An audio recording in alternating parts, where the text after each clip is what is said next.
Right now, the World Bank has released its Kenya economic update showing that revenue underperformance and expenditure pressures continue to constrain the country's fiscal space.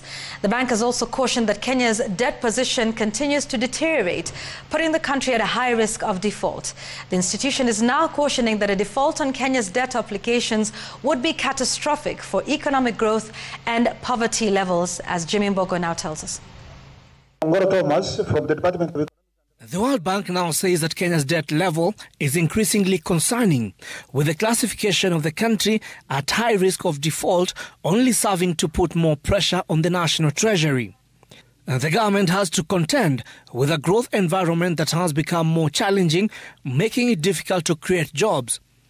According to Kimau Fan, the World Bank Division Director for Kenya, the National Treasury should ensure that Kenya does not default to avoid far-reaching consequences to the economy. I would like to offer a few words of caution.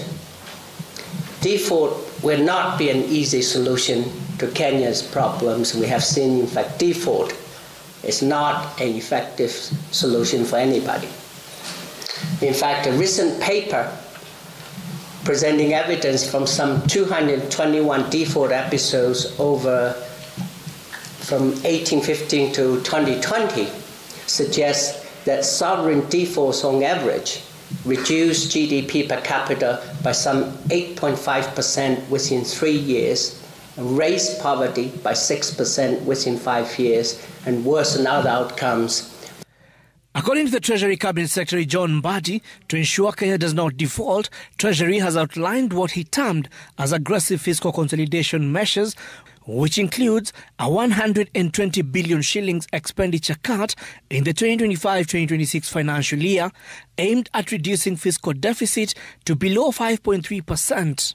In the next financial year, Treasury is projecting a 559 billion shillings in non-tax revenue, while the total deficit is expected to hit 877 billion shillings, which will be financed through domestic and external borrowing at 284 billion shillings external and 592 billion shillings domestic. In terms of projecting our revenue, which we feel as National Treasury that over the years has been exaggerated.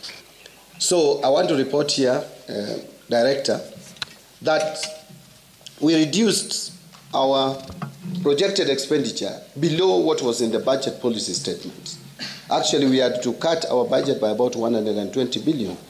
Austerity measures alone might not be enough to get out of Kenya's fiscal hurdles.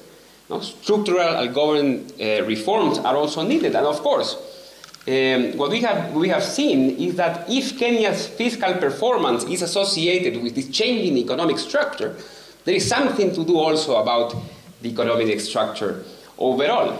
With only weeks to the presentation of the 2025-2026 budget, the National Treasury is now being advised by the World Bank that austerity alone will not be enough to change the country's fiscal space at a time when wages are shrinking and the budget is becoming more rigid for any further cuts. Jimmy Mbogo, Citizen TV, Nairobi.